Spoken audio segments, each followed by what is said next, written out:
আসসালামু আলাইকুম প্রিয় দর্শক, জানিয়ে দেব এখনকার আলোচিত সকল দেশীয় খবর। শুরুতেই জানিয়ে দেব সংবাদ শিরোনামগুলো।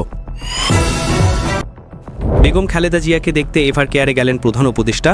যুক্তরাজ্যের বিশেষজ্ঞ দল এলেও শারীরিক অবস্থা অপরিবর্তিত। মানুষের জন্য রাজনীতি করায় খালেদা জিয়ার অসুস্থতায় মানুষ কাঁদছে বলেছে মঈন খান। ধর্মকে ব্যবহার করে ধোঁকা দিচ্ছে জামাত, মন্তব্য মির্জা আব্বাসের। জাতীয় নির্বাচনে তফসিল ঘোষণার ক্ষেত্রে বেগম জিয়ার অসুস্থতা ও দেশের রাজনৈতিক পরিস্থিতি বিবেচনা করার দাবি জানিয়েছে জাতীয় নাগরিক পার্টি। গণভোটে সিল দিতে প্রতি ভোটারের সময় লাগবে ৮ মিনিট, জানালেন নির্বাচন কমিশনার সানাউল্লাহ। আগামী নির্বাচন সুষ্ঠুভাবে আয়োজনের জন্য আমারও সশস্ত্র বাহিনীর সহযোগিতা চেয়েছেন প্রধান উপদেষ্টা। জুলাই সনদ বাস্তবায়ন ছাড়া জাতীয় সংসদ নির্বাচন হতে দেওয়া হবে না, রংপুরে সমাবেশে হুঁশিয়ারি দিয়েছে জামাত সহ ৮ দলের নেতারা। জুলাই অভ্যুত্থানের সময় ইন্টারনেট বন্ধ করে হত্যাকাণ্ডে সহায়তার অভিযোগে সজীব ওয়াজেদ জয়ের বিরুদ্ধে আন্তর্জাতিক অপরাধ ট্রাইব্যুনালে বিচারের প্রক্রিয়া শুরু। তেলের দাম বাড়ানোর ক্ষেত্রে বাণিজ্য মন্ত্রণালয়ের কোনো সম্মতি নেওয়া হয়নি, জানিয়েছেন বাণিজ্য উপদেষ্টা।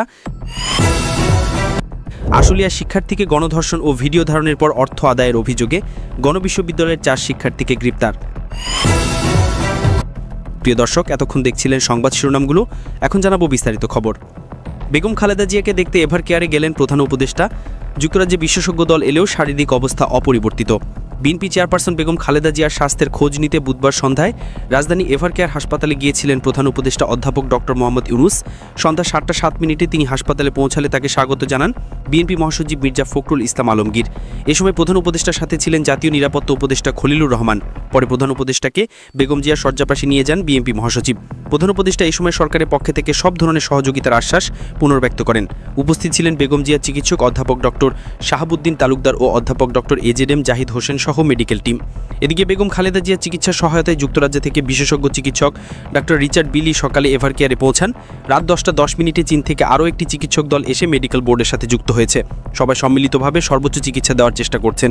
বর্তমানে তার শারীরিক অবস্থা স্থিতিশীল রয়েছে, তবে অবস্থার উন্নতি বা অবনতি হয়নি। দলীয় সূত্রে জানা গেছে আগের চেয়ে কিছুটা উন্নতির দিকে রয়েছে খালেদা জিয়ার শারীরিক অবস্থা। এছাড়া হাসপাতালের বাইরে এদিনও সাধারণ মানুষের ভিড় ছিল, তারা বেগম খালেদা জিয়ার জন্য দোয়া করছেন। চরমোনাই পীর শয়জুল করিম হাসপাতালে গিয়ে বলেন, দেশের গণতন্ত্র রক্ষায় খালেদা জিয়ার ভূমিকা অনস্বীকার্য।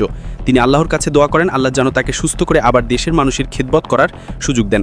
অন্যদিকে হাসপাতালের বাইরে সাধারণ মানুষ ও নেতাকর্মীরা প্রতিনিয়ত ভিড় করছেন তাদের নেত্রী শারীরিক অবস্থার সবশেষ খবর জানার জন্য।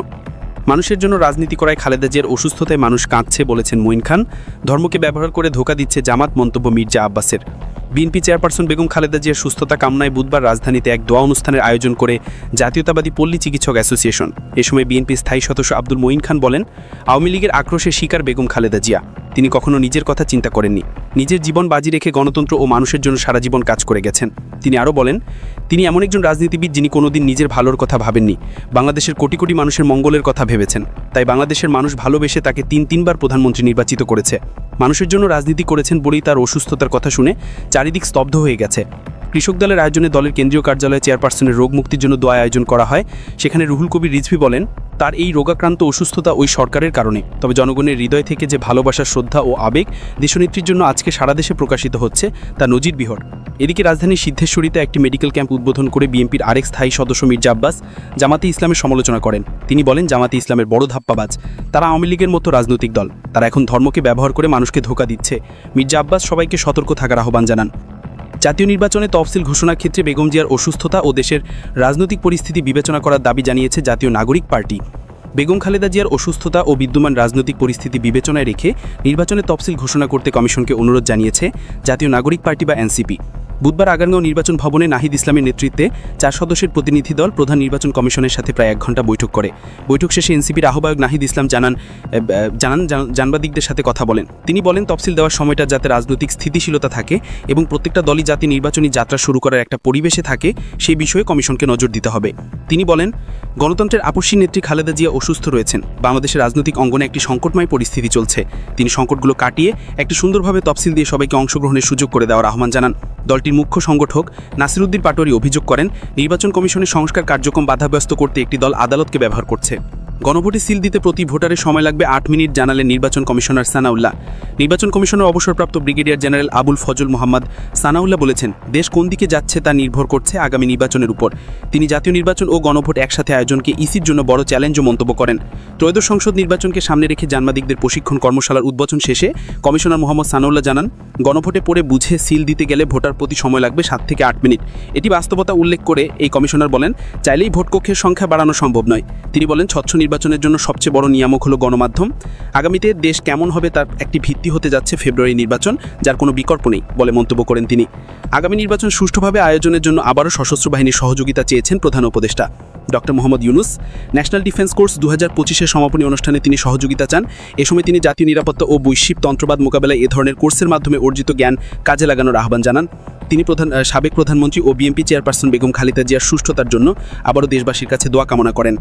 ন্যাশনাল ডিফেন্স কোর্স 2025-এ সশস্ত্র বাহিনীর 49 জন, বেসরকারি 18 জন ও বিদেশি সদস্য সহ মোট 96 জন সদস্য অংশ নেন।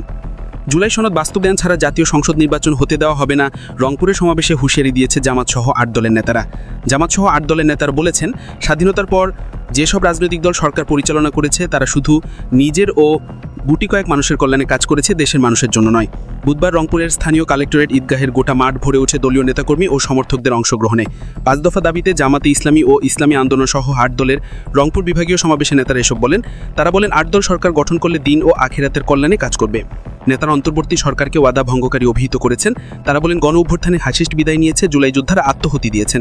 নেতারা জুলাই সনদ বাস্তবায়নে সাংবিধানিক আদেশ জারি, নির্বাচনের আগে গণভোট ও ভোটের মাঠ সমতুল নিশ্চিত করা সহ 5 দফা দাবিতে এ সমাবেশের আয়োজন করা হয়েছে। জুলাই অভ্যুত্থানের সময় ইন্টারনেট বন্ধ করে হত্যাকাণ্ডে সহায়তার অভিযোগে সজীব ওয়াজেদ জয়ের বিরুদ্ধে আন্তর্জাতিক অপরাধ ট্রাইব্যুনালে বিচারের প্রক্রিয়া শুরু। জুলাই অভ্যুত্থানের সময় ইন্টারনেট বন্ধ করে হত্যাকাণ্ডে পরিচালনায় সহায়তার অভিযোগে এবার বিচারের মুখোমুখি হতে যাচ্ছেন শেখ হাসিনার পরও সজীব ওয়াজেদ জয়। আন্তর্জাতিক অপরাধ ট্রাইব্যুনাল সূত্রে এই তথ্য জানা গেছে। প্রসিকিউশন বলছে, আন্দোলন চলাকালীন হঠাৎ বন্ধ করা হতো ইন্টারনেট সেবা। এছাড়া ফেসবুক, হোয়াটসঅ্যাপ সহ ইন্টারনেট ভিত্তিক যোগাযোগ মাধ্যমগুলোও বন্ধ ছিল 13 দিন। সব ঠিক থাকলে বৃহস্পতিবার বা আগামী সপ্তাহে 2 মামলায় জয় ও পলক এবং আনিসুল ও সালমানের বিরুদ্ধে আনুষ্ঠানিক অভিযোগ ট্রাইব্যুনালে দাখিল করবে প্রসিকিউশন। তেলের দাম বাড়ানোর ক্ষেত্রে বাণিজ্য মন্ত্রণালয়ের কোনো সম্মতি নেওয়া হয়নি জানিয়েছেন বাণিজ্য উপদেষ্টা শেখ বাশির উদ্দিন। বুধবার সচিবালয়ে সাংবাদিকদের তিনি এই তথ্য জানান। তিনি বলেন, ব্যবসায়ীরা তেলের দাম বাড়ানোর ক্ষেত্রে বাণিজ্য মন্ত্রণালয়ের কোনো সম্মতি নেয়নি। তিনি বলেন, ব্যবসায়ীরা যে দামে তেল বিক্রি করছে সেটির চেয়ে 20 টাকা কমে বাণিজ্য মন্ত্রণালয় তেল কিনতে পারছে, তাই দাম বৃদ্ধি অযৌক্তিক। যথাযথ নজরদারি না থাকায় সরকার নিত্যপণ্যের দাম নিয়ন্ত্রণে রাখতে পারছে না বলে মন্তব্য করেন ক্যাবের পাসু মোহাম্মদ শফিকুজ্জামান। তিনি বলেন, এটি ভোক্তার অধিকারের প্রশ্ন এবং অন্যায়ভাবে করা হয়েছে। আশুলিয়া শিক্ষার্থীকে গণধর্ষণ ও ভিডিও ধারণের পর অর্থ আদায়ের অভিযোগে গণবিশ্ববিদ্যালয়ের 4 শিক্ষার্থীকে গ্রেপ্তার করেছে আশুলিয়া থানা পুলিশ। বুধবার সন্ধ্যায় তাদের গ্রেপ্তার করা হয়। গ্রেপ্তারকৃতরা গণবিশ্ববিদ্যালয়ের আইন বিভাগের 2য় বর্ষের শিক্ষার্থী দেলোয়ার ভুইয়া, তাজুল ইসলাম তাজ, শ্রাবণ সাহা এবং একই বিশ্ববিদ্যালয়ের সিনিয়র শিক্ষার্থী অন দেওয়ান। পুলিশ বলে, পিকনিকে নিয়ে যাওয়ার কথা বলে নেশাজাতীয় দ্রব্য খাইয়ে শিক্ষার্থীকে গণধর্ষণ করে তারা। এ সময় তারা আপত্তিকর ছবি ও ভিডিও ধারণ করে। পরে ভিডিও সামাজিক যোগাযোগ মাধ্যমে ছড়িয়ে দেওয়ার হুমকি দিয়ে 99,000 টাকা আদায় করে আবারও শারীরিক সম্পর্কের জন্য চাপ সৃষ্টি করে। ভুক্তভোগী মামলা দায়ের করলে 4 আসামিকে গ্রেপ্তার করা হয়। হবিগঞ্জ গ্যাস ফিল্ডের 5 নম্বর কুয়ের ওয়ার্ক অফার শেষে জাতীয় গ্রিডে গ্যাস সরবরাহ শুরু। হবিগঞ্জ গ্যাস ফিল্ডে 5 নম্বর কুয়ের ওয়ার্ক অফার শেষে জাতীয় গ্রিডে গ্যাস সরবরাহের কার্যক্রমের উদ্বোধন করেন পেট্রোবাংলার চেয়ারম্যান রেজাউনুর রহমান। 1988 সালে খনন করা এই কুয়োটি থেকে বর্তমানে প্রতিদিন 14 মিলিয়ন ঘনফুট গ্যাস জাতীয় গ্রিডে যুক্ত হচ্ছে। তবে ওয়ার্ক অফারের মাধ্যমে উৎপাদন বাড়লে প্রতিদিন 26 মিলিয়ন ঘনফুট গ্যাস যাবে জাতীয় গ্রিডে। মূলত গ্যাসের সাথে পানি ওঠা সহ নানা জটিলতার কারণে এই কুয়ের ওয়ার্ক অফারের উদ্যোগ নেয় Bangladesh gas fields company limited কর্তৃপক্ষ। ভূমিকম্পের সম্ভাব্য মাত্রা ও ঝুঁকি নিরূপণে বিশদ সমীক্ষা ও গবেষণা তাগিদ দিল বাংলাদেশ ভূতাত্ত্বিক সমিতি। ঢাকা রিপোর্টার্স ইউনিটে আয়োজিত এক সংবাদ সম্মেলনে বক্তারা বলেন, নরসিংদী ভূমিকম্প বাংলাদেশের মানুষকে মনে করিয়ে দিয়েছে যে এই দেশের মধ্যাঞ্চল মোটেও স্থির নয়। আগামী দশকগুলোতেও বড় ভূমিকম্পের ঝুঁকি থেকে যাবে বলে মনে করেন সংগঠনটির প্রধান উপদেশ অধ্যাপক ডক্টর বদরুল ইমাম। প্রিয় দর্শক, এই ছিল এখনকার গুরুত্বপূর্ণ নিউজ। আরও গুরুত্বপূর্ণ নিউজ নিয়ে ফিরছি কিছুক্ষণের মধ্যে। নিউজগুলো সবার আগে দেখার জন্য এই চ্যানেলটি সাবস্ক্রাইব করে আমাদের সাথে থাকুন। ধন্যবাদ।